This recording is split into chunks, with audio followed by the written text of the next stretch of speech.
Your father is here. You need to go and get him. Go and get SBW, because we need to get his opinion.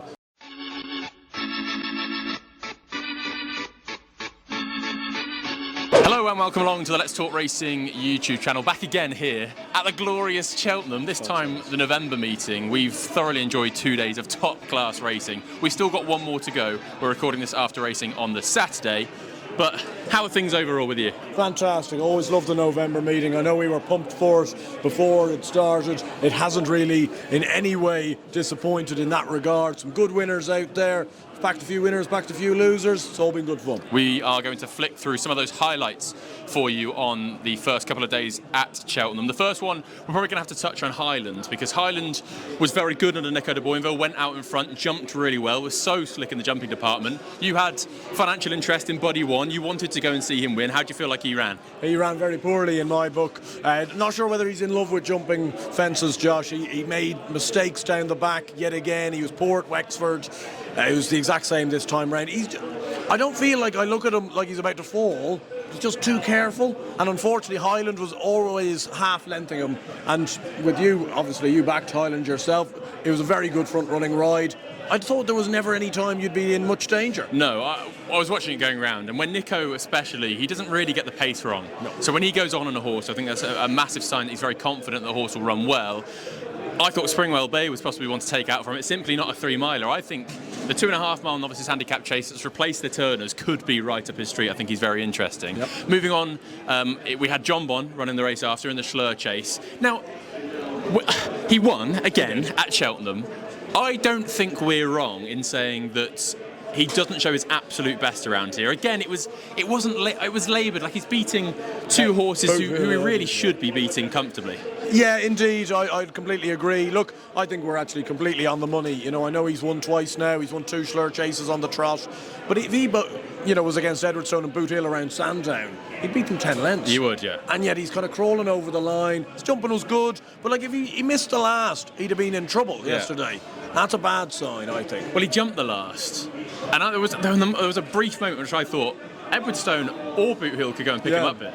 Yeah, it was just, as you say, it was laboured. I think that's a very good way to describe it. I know they seem to be quite happy with it. I don't really buy into that. No, for me, he won't be winning the champion chase. He'll have to drastically improve between now and then, and the race will have to massively cut up. We don't really know who's going to go that route. Is it going to be a Nurgamine? Might see him next weekend. Is it going to be Gaelic Warrior? Is it going to be El Fabiolo? He's out until Christmas, so it's really, really difficult. But Sweet David, on the other hand, in the cross country. Finally, a winner. A winner. Would you believe it? No, it's very, very good. Look, I thought, going into it, he was the interesting profile. Did actually back him, went with you. I just thought that conflated being such a short price off top weight in a race that the Jigginstown horses especially have got a rotten record in that race, in the handicap version. Now March is a handicap. Yeah. Is there a chance that Sweet David could actually massively feature? Because he was mightily impressive and he was out the handicap. He was, yeah. He was a fantastic performance. He was trained to the minute forward, a fantastic effort in that regard. And he was hampered as well coming around with the rail. Yeah, the rail tried to close line him turning in. I think Tommy Bowe would have ran a good race. He probably would have come second if he didn't go out.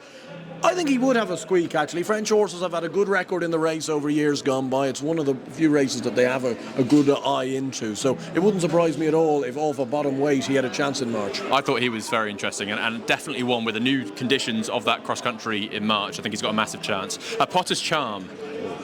Wow, this was a really good performance. I thought he was good at the October meeting. Didn't think he was great. No. Yesterday I thought this could be a seriously good horse.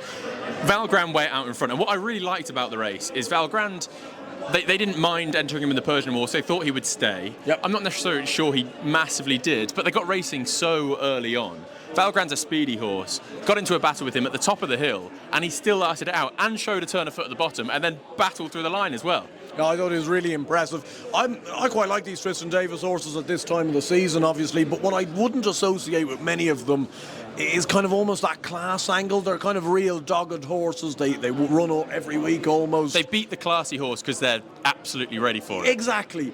This horse has a bit of class. Yeah. And that's what I loved about him. He was coming down the hill. As you say, they've gone quick. He's there absolutely swinging away. Mm-hmm. And Sam Tristan Davis not really the type to be swinging away, to be honest. And I thought he was really good. What he does now, I think the shallow hurdle's been muted as the next point. That would make obvious sense. It would make obvious sense. There's no way in my mind, that he doesn't have a chance when it comes back to 2.5, maybe even 3 miles at the festival. I think he's a stayer. He might need the Bartlett come March, but I think he'd have a chance. I'd be putting him away personally, probably turning up here on Trials Day, seeing if I can win the Classic Novices Hurdle, and then going on to a Ballymore. I think they did something similar with the new one back in the day. Look, I think he's very good. He reminds me a bit of Neon Wolf. That kind of big, nice travelling horse, and also got a bit about him, just a bit of class. Yeah, I thought he was very good. Today, 3 horses that we should talk about. The first one being East India Rock, won the Triumph Hurdle Trial. Very, very good. He was very impressive. Yeah, James Owen has a fantastic record now with these juveniles. Obviously, they're good horses on the flat, which is good to see them going jumping rather than going to Hong Kong or something like that. Talking about, he's got one better. Yeah. Imagine those comments. I've just won a Grade 2 Triumph Trial. He said, I've got one better at home. How good's that from James Owen? Yeah, he really is taking the mix to saying something like that. But what I really liked about him, obviously Burdett Road really impressed in this race last year. This horse jumps well. Yeah. Burdett Road kind of won it through his class. Yeah. But he was clatter everything. He was bungling everything. It all looked a little bit grim. This horse, you were never in doubt. He was well backed. He was the banker for some people going into today. He was really impressive. I agree. L'Heure de Sud was also very, very impressive. I actually do think that the Brits have got an Arkle contender here. I'm not sure he's going to be good enough to maybe beat a Ballyburn if he's to turn up, but he's massively improved for a fence. He jumps absolutely brilliantly, didn't miss a beat today. Look Away went a good gallop out in front with Western Zephyr, and I think L'Heure de Sud seemed to just take it all in his stride. He obviously had the benefit of a decent race being a handicap at Stratford when he won. That wasn't too long ago. Made a massive mistake there, didn't make any mistake today. Powered clear, travelled beautifully, a really, really smart horse. Again, yeah, jumping was the name of the game for him. Look Away never looked comfy, I didn't think. I'm not sure whether fences are really his bag at the moment. He shifts out to his right. My worry is that race slightly did fall apart. I think he's the most likely winner of the Henry VIII at Sandown in 3 or 4 weeks, which you would assume would be his next stop. Yeah, I suppose it depends. It's a close enough turnaround. Especially with having run 2 weeks ago. Maybe they go there, maybe they go to Kempton at Christmas, Wayward Lad or something like that. I'm not really sure, but wherever he does go, he's going to have to warrant massive respect. Yeah, I just feel he's one of these horses, I completely see him being unbeaten up until March, maybe being 4-1, 7-2 for an Arkle, and then put in his place. Iridoto won the Paddy Power. I say at the start of the day, if you told Paul Nicholls that his second string would go and win, he'd be quite surprised. Genius Destiny never really turned up. I think he's probably one to oppose. Always seems to need his first run. Yeah, it does seem like that. Paul Nicholls was muted that maybe was the thing that was holding him back. If you told me Iridoto was going to win a Paddy Power by near on 10 lengths, though, I'd have actually thrown you off. Every single time I back that horse, he either just scrapes home or hits the front and goes, "This is not my day." And he's absolutely scooter clear. He travelled like an absolute bunny. He did. He was very, very, very good. Anything in behind that was worth taking going forward? I think the likes of Gale all ran his race. Protectorat ran his race. Yeah, exactly. Like Protectorat's got bigger fish to fry this season. Gale, he probably doesn't quite have the turn of foot he used to have over 2.5 miles these days. I think he probably on that ground maybe wants 3 miles.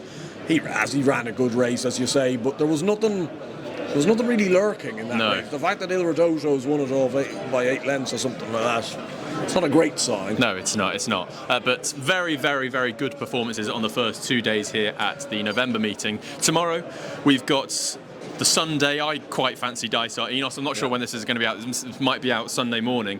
If so, I'm really, really hoping that horse can go and win. Are we both in agreement? Do you think the 1-3-1's just too good to be true? Is it? Yeah, that's the hope anyway. Fergal had 2 nice mares there, run well in the mares bumper, 2nd and 3rd. So, a bit of form with the yard this weekend, which is nice. This mare just has to win. Yeah. She just has to. She has to. She'll love it. What happens if she doesn't, though? Oh, it's desperate stuff. Yeah. It's not good. It's not. It's I don't like head in hand stuff going home early. I don't want to harvest that sort of omens, though. No. I want good omens. One thing that we've got the luxury of is your father is here. You need to go and get him. Go and get SBW, because we need to get his opinion. Here he is. SPW, an absolute pleasure. Thank you for joining us this evening. We'll budge up. Obviously, 2 decent days of racing. Oh, brilliant, yes. What did you take from it moving forward, maybe towards a Cheltenham Festival? I think today it was East India Dock in the Triumph Hurdle race. I thought that was very impressive. Jumped really slickly for a good flat horse. They often struggle to jump really well. I really liked the way he jumped. I mean, obviously he pulled miles clear. Hard to know what he beat, but it was impressive. A few winners in behind as well. One thing, so after the race, James Owen, his trainer, said, we've got one better at home. Yeah. How much do you read into that? Oh, I don't know how much you can read into that. I suppose I always prefer to see them do it on the course. Yeah. And, you know, you can have great work horses that don't turn out to be great horses on the course. A horse that's now come out now and won twice and won easily and has jumped well, I always place a bit more store on that rather than talking horses. We'll wait. Now, maybe he does. I mean, I can't say for sure, but maybe he does. Andrew was saying as well, the difference between him and maybe a Burdett Road last year is Burdett Road just seemed to get through his races with class, didn't really jump very well, whether this one definitely does. That's exactly it. I mean, like, Burdett Road, I think, has a lot of speed, you know, and potentially could have been really good over 2 miles, you know, in the trial, but just his jumping just wasn't good enough. It wasn't slick enough, I don't think, to win a race of that calibre. I think you have to jump well to win a big race at Cheltenham. You know, so that today was impressive. They're going to go a little bit quicker as well in March. Before we go, I want you to tell us that Dysart Enos is going to win the Greatwood Hurdle tomorrow. I suspect he is, actually. Yes. Okay. Yes, I do. I think he seems to be off such a lenient mark that you'd have to think that the horse is going to. There we go. That's what we want to hear. Dysart Enos tomorrow. We do hope you enjoyed this video. If you have, please hit that like button, subscribe to the channel if you haven't already, and we'll see you soon.